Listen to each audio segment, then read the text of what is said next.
Sim, a torcida tá perdendo a paciência com o Flaco Lopes e eu vou explicar aqui nesse vídeo por quê. É um dos motivos, ou principal motivo, na verdade, é o que eu já venho falando há um bom tempo. Para quem já está acompanhando os podcasts há um bom tempo, sabe que eu venho falando do Flaco Lopes estar nas últimas... Não vou falar nem nas últimas partidas, vou falar nesse ano. Muito fominha. O Palmeiras, na quinta-feira, venceu o Grêmio por 2-1. Eu fui à Arena Barueri. Cara, a torcida compareceu, não em grande número. Tem a questão da dificuldade na Arena Barueri. Quem vem de São Paulo, quem sai de São Paulo para ir para lá e está acostumado a ir ao Allianz Parque em questão de parar carro, eu não digo nem transporte público porque a linha de trem é próxima, mas parar carro, flanelinha, às vezes poucos lugares para encontrar, porque tinha 13 mil pessoas, mas a questão do estádio influencia muito, os arredores do estádio influenciam muito nessa questão de ter poucas vagas. Dito tudo isso, a partida, o que eu achei dessa partida? É difícil você analisar estando no estádio, porque primeiro que quando eu vou no estádio eu vou para torcer, cantar e apoiar o time. A análise da partida fica um pouco deficitária. Inclusive, é um dos pontos que eu tenho até que dar o braço a torcer. Muitas vezes a análise das pessoas, dos torcedores que frequentam os jogos, estão sempre indo aos jogos, é totalmente diferente da minha. E não só da minha, como da de muitas pessoas que só assistem pela TV. Poucas vezes vão ao estádio ou tem umas que nem gostam de ir. E é porque esse motivo para mim é muito claro que é devido, primeiro, à visão ser deficitária. Você não está vendo o campo inteiro ali de modo... não o campo inteiro, quero dizer. Na verdade, no estádio você está vendo o campo inteiro. Mas você não está analisando o jogo, você está torcendo. Entende? Há uma diferença muito grande. Então você acaba prestando muito mais atenção nos pontos positivos durante a partida do que nos negativos. E se o time vence, tá tudo certo, tá tudo bem. Agora, pela TV você consegue ver pontos problemáticos no time.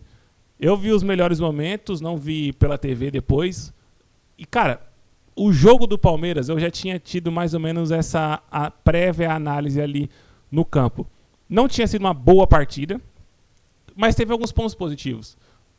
No primeiro tempo, teve a questão do ímpeto. O Palmeiras teve muito mais a bola, tentou ter muito mais a bola, tentou finalizar jogadas, tentou criar jogadas, mas faltou muita criatividade.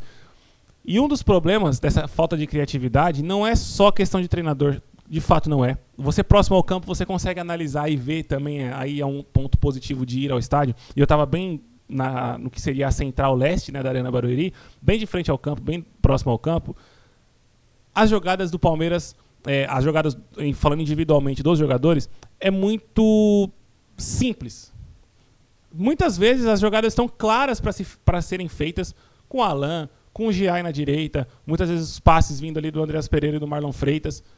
Jogadas claras, fáceis de serem resolvidas para jogadas individuais, cruzamento na área ou finalização para o gol.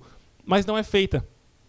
Os caras parece que às vezes queima a bola no pé e eles espicham a bola, vira jogo sem necessidade, e muitas vezes segura e volta para trás sem necessidade, podendo concluir a jogada. É uma falta de equilíbrio, uma falta de dosagem talvez do próprio entendimento de jogo, que eu acredito que não seja isso que o Abel peça, até porque o Abel gosta de um jogo muito mais direto. E muita bola ali com o Alan, a caneta que o Alan deu ali no jogador do Grêmio, assim, cara, jogada, você consegue ter a análise clara que uma jogada muito lenta. O jogador tomou aquela caneta ali mais por medo de fazer um pênalti do que uma puta habilidade do Alan, porque a jogada é muito lenta. Tipo assim, você próximo consegue ter essa noção muito fácil. Na TV parece muito rápido, mas ali você tá vendo que é lento, é devagar a jogada. As jogadas do Palmeiras são lentas. Os passes trocados, os espaços que os jogadores às vezes até abrem os espaços, procuram o fundo, ou a linha de fundo, as costas da defesa, mas os jogadores não encontram esse espaço, não conseguem dar esse espaço, não conseguem enxergar os passes. E repito, estando lá você consegue entender mais a facilidade desses passes e eu não consigo entender já o porquê que os jogadores não conseguem dar esses passes, porque eu enxergo. E os próprios jogadores que estão lá não enxergam. Marlon Freitas, Andréas, Maurício, o próprio Flaco Lopes. E aí acaba que pega nesse ponto da pouca criatividade.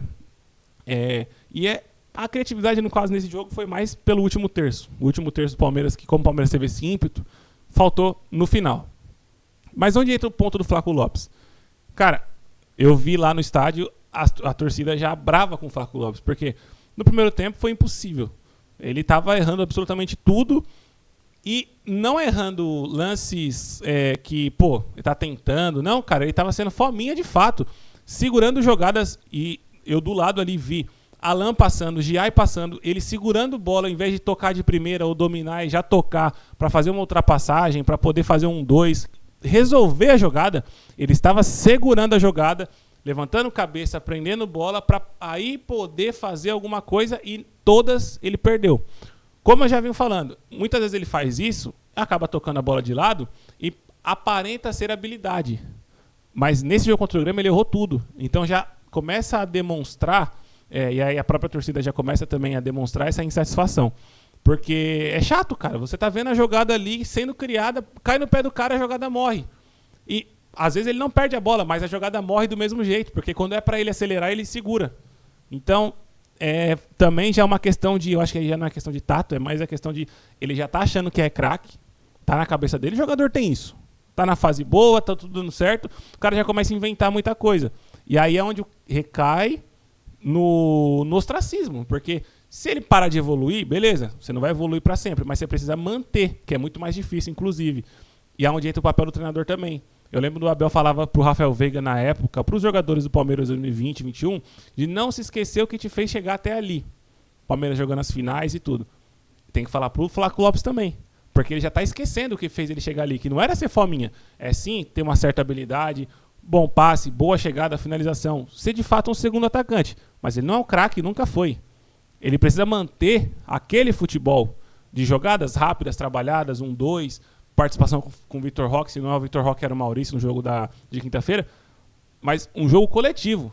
Não, para aí sim ele apresentar a individualidade dele e continuar sendo convocado, porque nessa pegada aí, eu não sei como que tá lá na Argentina, eu não sei nem se ele jogou nessa convocação, mas ele não vai para a Copa desse jeito.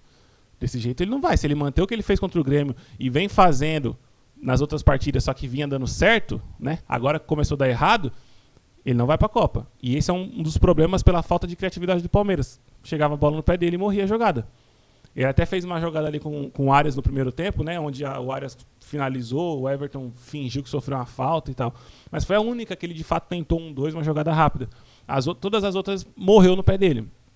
E outro ponto aí, já indo para o ponto positivo do time do Palmeiras nessa partida, foi a utilização dos laterais. O Giai e o Jefté no primeiro tempo participaram muito na linha de fundo, erraram a maioria das jogadas. O Giai saiu com bola e tudo, o Jefté fez só um bom cruzamento, umas 2 jogadas ali, mas participaram. Então, quanto ao treinador, não tem muito o que falar. O time fez uma boa partida no primeiro tempo. No segundo, caiu um pouco, ficou esperando mais o Grêmio, tomou o gol por vacilo, teve a questão da falta lá, do VAR, que era pro VAR ter interferido, mas no final das contas não fez muita diferença.